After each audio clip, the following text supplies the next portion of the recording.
Uma vez que a gente estuda circuitos, deve entender o processo físico e, na verdade, real de medição dos elementos desse circuito.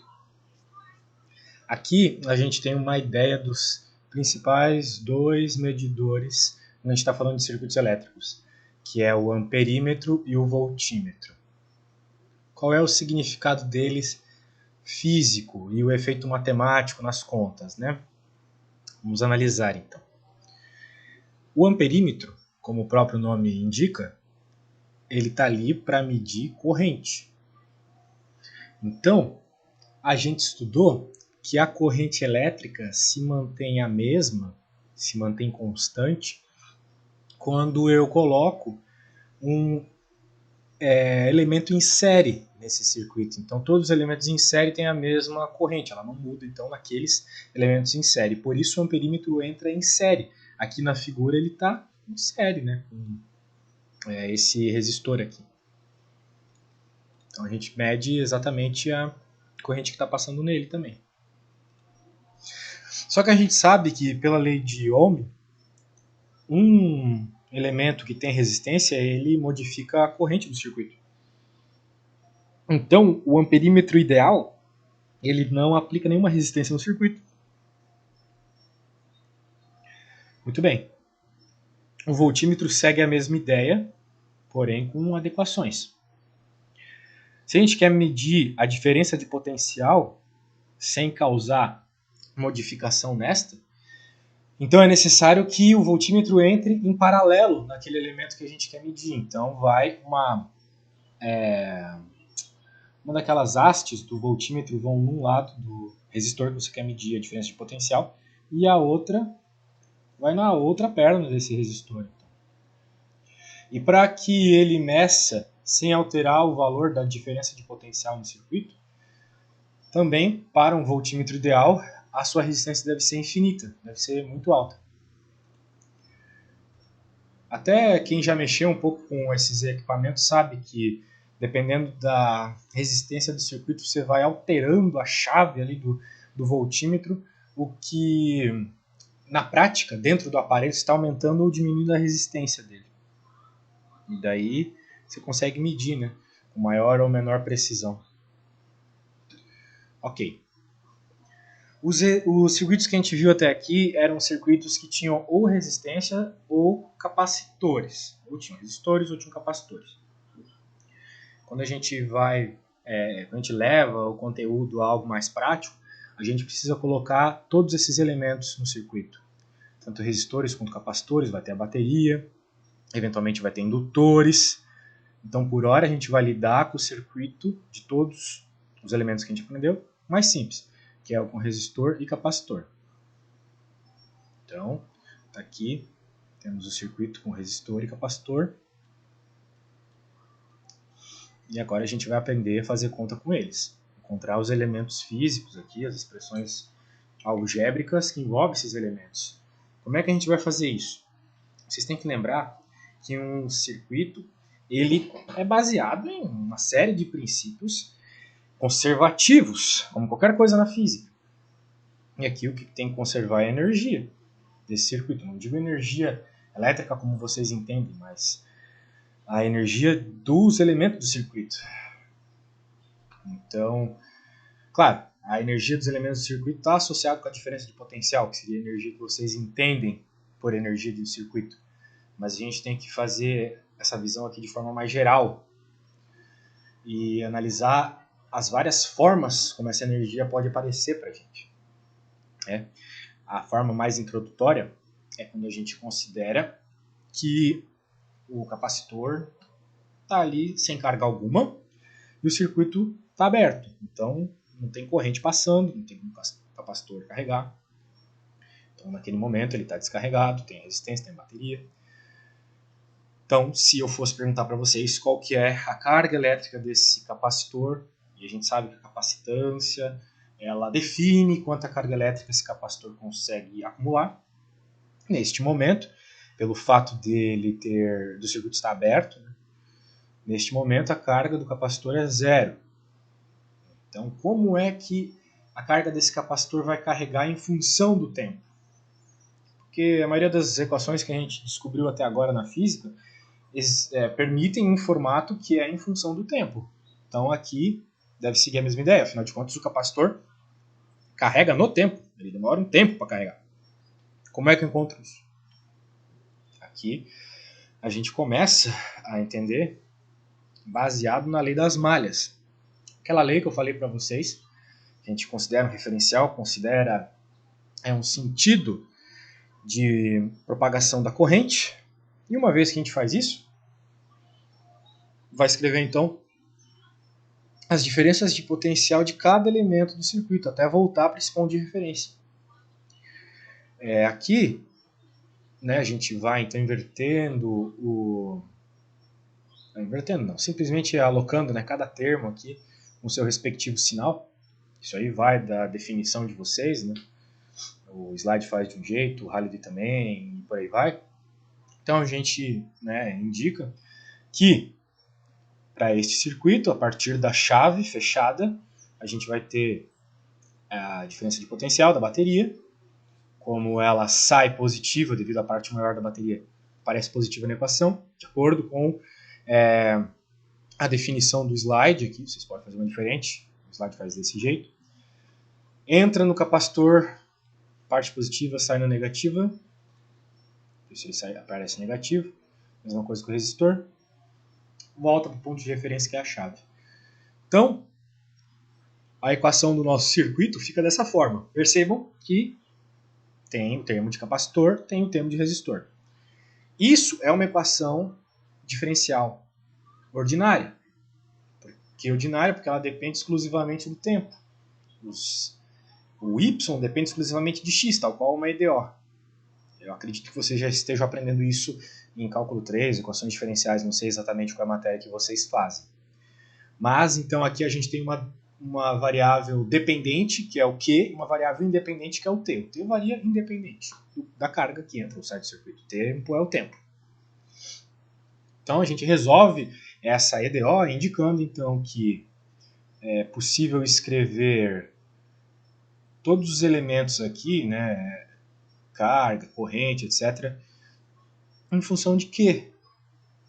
Então, o I, a corrente elétrica, ela é carga que varia no tempo. Então, tu tem Q, tu tem dQ, dt, e com esses elementos simples já dá para resolver uma EDO, né? Então, a gente faz essas substituições. Essa nossa lei das malhas aqui pode ser simplificada dessa forma. Corrente de um lado, isolem o I aqui, né? Acho que o R aparece aqui embaixo.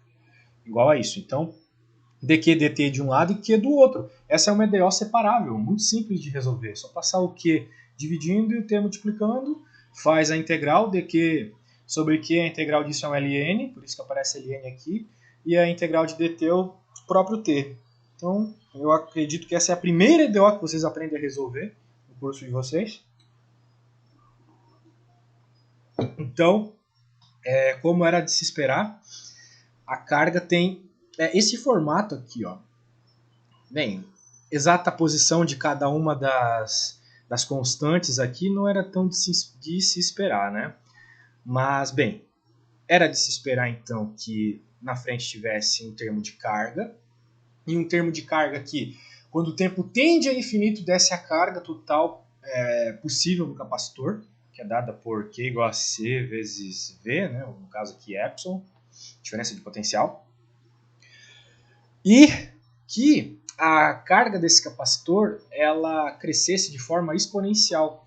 Por quê? Porque eu preciso que ela aumente de forma abrupta, mas ela tem um limite. Porque, querendo ou não, né, o capacitor ele nunca enche, nunca fica cheio de carga 100%. É um limite natural. Então, o gráfico, a gente já imagina que deveria ser algo do gênero assim.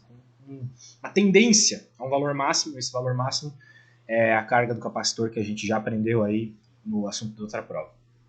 Então, a carga de um capacitor que estava inicialmente descarregado em um circuito RC, ou seja, um circuito só com resistor e capacitor, claro, com bateria também, é dessa forma.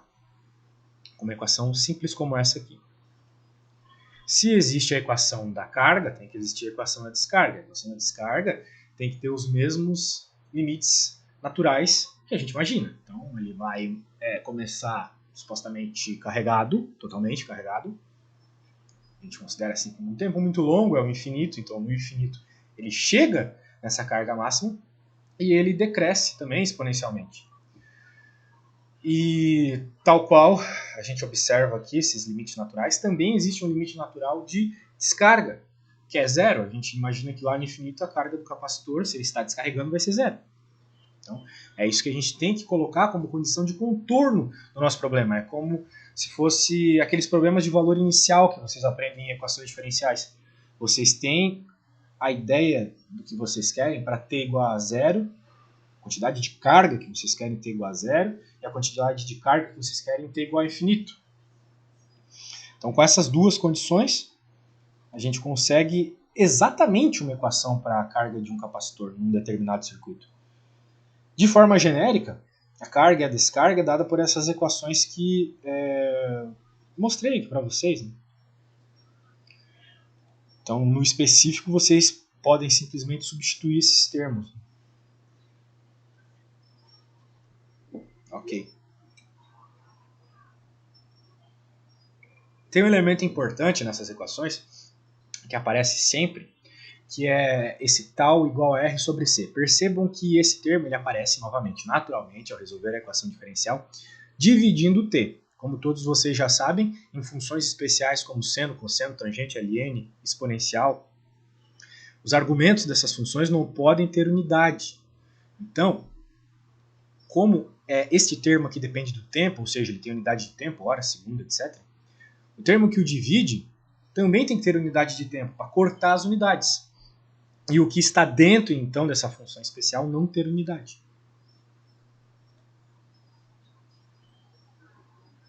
Então, é o que a gente observa aqui. E essa constante ela tem um valor sempre fixo, né? Em qualquer equação diferencial de qualquer circuito que vocês resolvam, ela sempre tem um valor de tempo específico que ela significa no circuito. Ó, na carga, ela significa 0,37, ou seja, 37% da corrente aqui total. E quando eu estou carregando o meu capacitor, a gente percebe que no tempo igual a RC é 63% da carga desse capacitor. Então eu posso ter certeza que quando eu chego na quantidade de tempo T igual a R vezes C, eu tenho 63% do meu capacitor carregado. Aqui tem esse link, tem um site interessante para fazer alguns experimentos virtuais. Aqui é a mesma ideia que eu vinha falando para vocês, né, a ideia geral da obtenção da equação da descarga, mas isso aqui até pode ficar como exercício para vocês, que é bem tranquilo. Né? Então percebam, né, que a diferença é que tu não vai ter uma bateria alimentando o circuito, então eventualmente tu vai ter perdas devido a esse resistor. Então, uma hora ou outra, a carga vai a zero, né? No infinito ela vai a zero. Então aqui tem um exemplinho que está citando que está descarregando. E de forma genérica ele pergunta então qual que é em termos da constante RC, ou seja, dos valores de resistência e capacitância desse circuito, em que instante a carga do capacitor vai ser metade. Veja, neste exercício em específico, e isso é muito geral nos problemas de circuito RC, vocês não têm valores numéricos para esses termos. Mas ele pergunta metade do valor inicial. O que vocês têm que ter em mente é o seguinte: se eu quero que a carga seja metade do valor inicial, e eu lembro que o termo que multiplica o exponencial, ele é justamente a carga final desse circuito, carga máxima desse circuito, então eu vou querer que essa carguinha dependente do tempo do lado esquerdo da equação seja metade dessa carga aqui. O que vai ser muito legal, porque daí eu posso cortar, né? Qzão, corto com Qzão, vai sobrar 1/2 igual a E elevado a menos T R sobre C. Se eu aplicar Ln dos dois lados, isso aqui vocês todos já sabem, né? O que acontece, blá blá blá. Continha tem. Ok? Daí agora é uma conta envolvendo a energia armazenada. Então, se vocês estão interessados novamente em entender um circuito por completo, vocês têm que entender a variação de energia que ocorre nesse circuito. Então, eu tem uma expressão pronta para a energia de um capacitor, que é justamente a carga dele ao quadrado sobre 2C. Mas aqui neste caso, como a carga está variando no tempo, substituo esse termo pela expressão da carga variando no tempo. É claro que aqui a gente está lidando com uma descarga, né? Então, o que eu vou ter que fazer... Não, nesse segundo caso, uma descarga, desculpa, que é a carga. Então, eu tenho que colocar a expressão certa. Né? Para carga é uma expressão, para descarga é outra. Eu acredito que por hoje é isso, tá, pessoal? Acho que é suficiente aqui para a gente terminar esse assunto de circuitos. Logo mais a gente vai começar o assunto de campo magnético e, quando terminarmos o campo magnético, vai ser todo o assunto, então, da terceira prova.